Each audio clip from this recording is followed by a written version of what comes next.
Kita berdiri tegak, semua pundak ditegakkan, telapak tangannya tegak di samping, dipastikan semuanya tertarik, tulang belakang dan dadanya tegak, kan gitu. Mata ke tempat sujud, tidak dialihkan kemanapun. Kemudian sudah tenang begini, betul menghadap kiblat, telapak kakinya tadi dibuka, ya. Tumitnya dibuka, bukan ini ya, tapi ini dibuka, sejajar dengan pundaknya.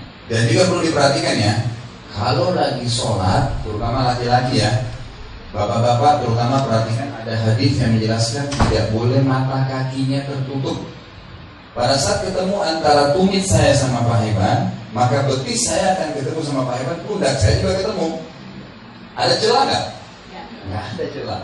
Beda kalau begini, coba kita praktekin yang salah Pak. Selama ini masih mending kalau tersentuh begini, ada orang nggak mau nyentuh. Kalau tidak paham sunnah biasanya kalau kita sentuhin ditarik sama dia.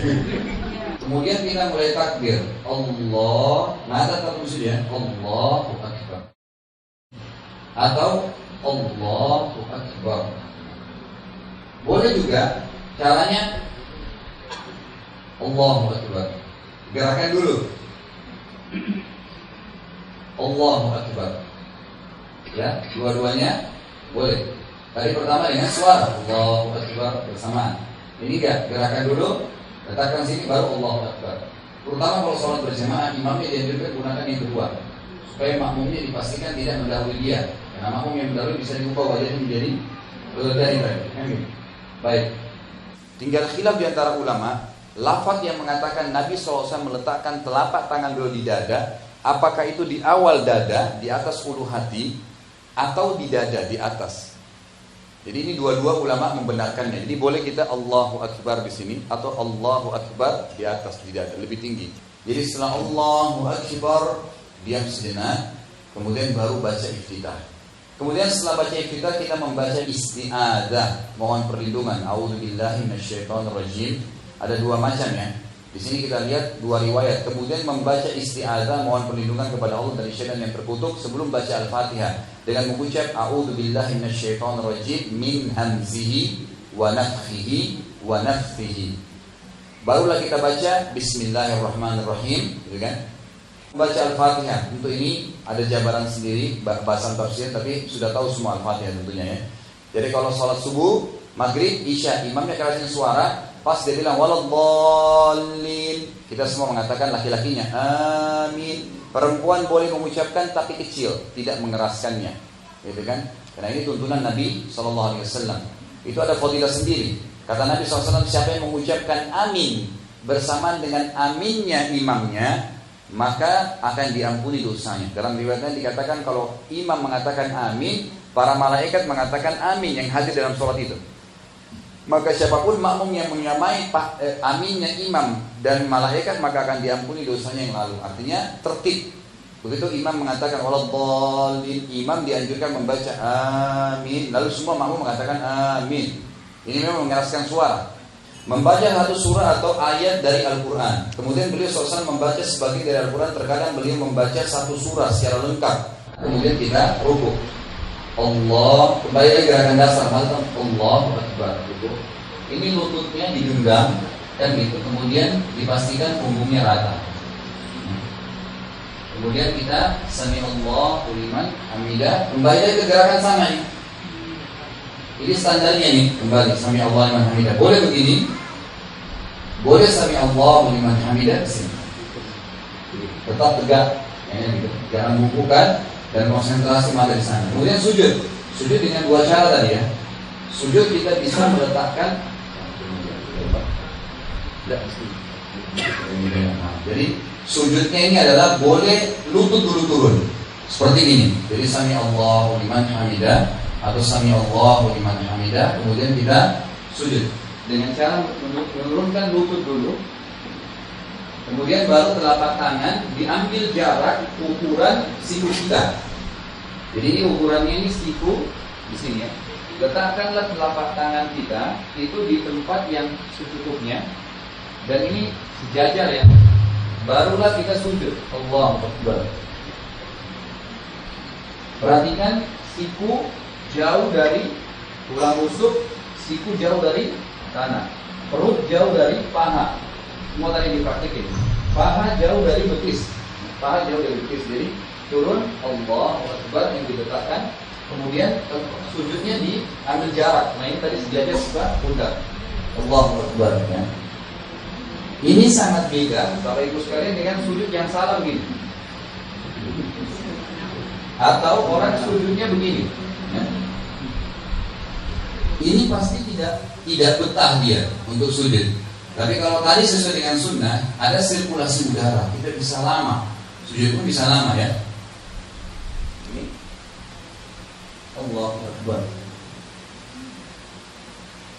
Tadi cara turunnya dua ya. Turun lutut dulu, Allahu Akbar, gitu kan? Kemudian taruh telapak tangan. Boleh juga telapak tangannya dulu, tapi cara turunnya begini. Nah, jadi turun itu Sami Allahu liman hamidah, gitu kan? Terus kemudian kita turun begini, lutut sampai di sini, kemudian telapak tangan ditaruh. Jadi jangan begini ya, jangan begini Sami Allahu hamidah, begini. Dia salah ya. Itu yang seperti unta yang tidak boleh tadi. Gitu. Tapi turun dulu lututnya, jadi kan mendekati lantai baru diletakkan telapak tangan.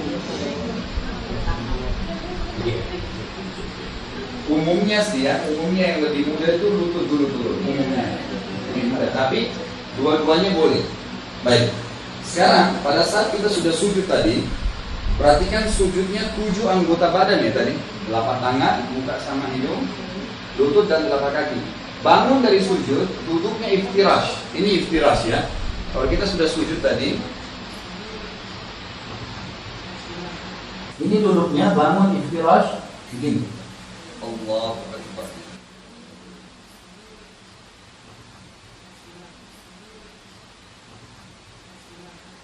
Tidak dianjurkan orang dari sujud langsung berdiri, tapi dari sujud duduk dulu iftirash. Duduk tenang dulu.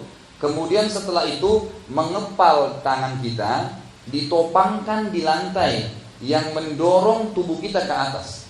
Ya, bisa dengan cara mengepalkan, ada dua cara. Atau yang kita tekan paha kita untuk mendorong tubuh ke atas. Kemudian beliau melakukan rakaat kedua sebagaimana rakaat pertama, hanya saja tanpa takbiratul ihram, tanpa doa iftitah dan tanpa membaca ta'awudz lagi. Ya.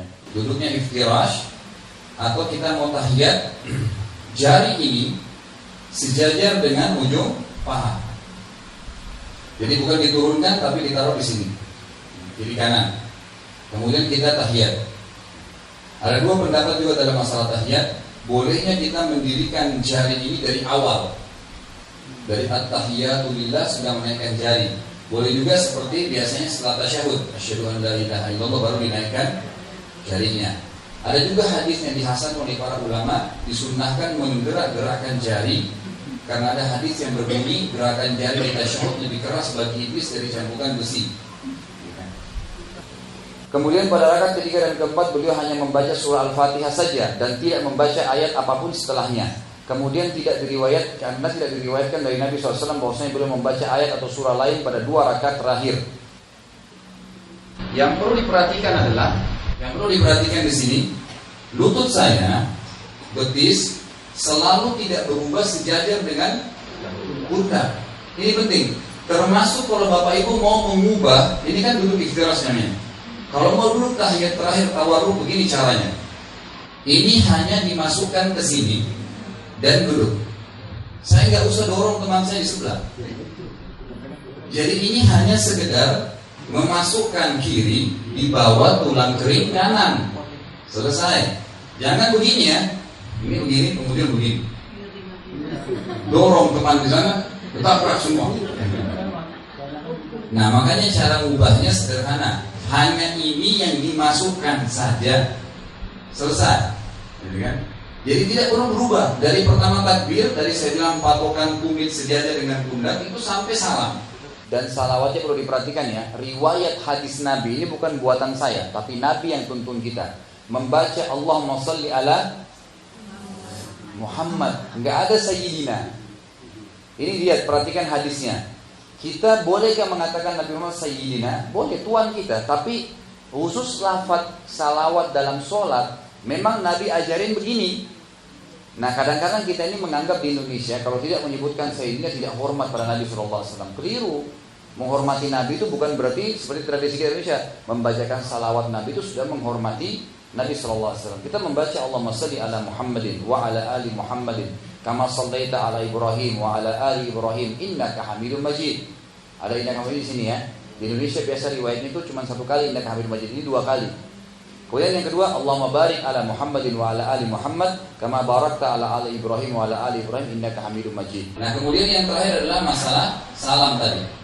Jadi kalau Bapak Ibu mau salam, ini sudah selesai baca tahiyat, lepaskan tangannya, kemudian salam, assalamualaikum warahmatullah. Tetap punggungnya tegak, kemudian kita assalamualaikum warahmatullah. Ini pipi seperti dilihat oleh makmum yang di belakang.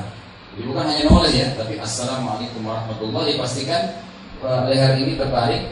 Kemudian assalamualaikum warahmatullah. Boleh assalamualaikum warahmatullah, boleh lengkap wabarakatuh. Dua-duanya ada riwayatnya. Subhan